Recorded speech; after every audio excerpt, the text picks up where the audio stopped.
Nung nakita ko tong picture na to guys, it struck a nerve sa akin. Kasi nakaka-relate ako eh. We were to the point na medyo ganito kaming before na walang-wala. Okay? So, it really sucks to be in this position. Okay? Walang problema guys na maging mahirap, pero let's face the reality. Pag wala kang pera, ganito mangyayari sa'yo. Okay? So, wala kang masyadong magandang healthcare, tapos wala kang extra money, so hindi ka pwede magbayad ng mga bagay-bagay na ikakabuti ng mga pamilya nyo.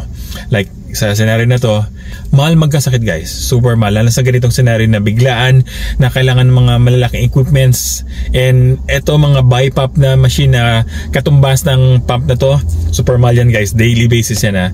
So, kung wala kang pera guys, ang hirap, diba? I've been to a situation na similar dito guys, yung sa mother ko. So, ang hirap na maghihingi ng pera sa ibang tao.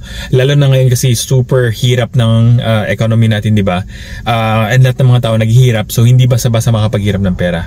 So, it's really nice to kung may funds kayo.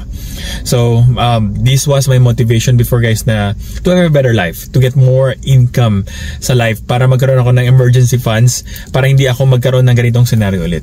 So, I just wanna inspire yung mga tao dyan na you have to move forward. You have to push yourself para umiwas sa mga ganitong scenario. Okay? So, yun lang. Life is short guys, and honestly, poverty sometimes can make it shorter.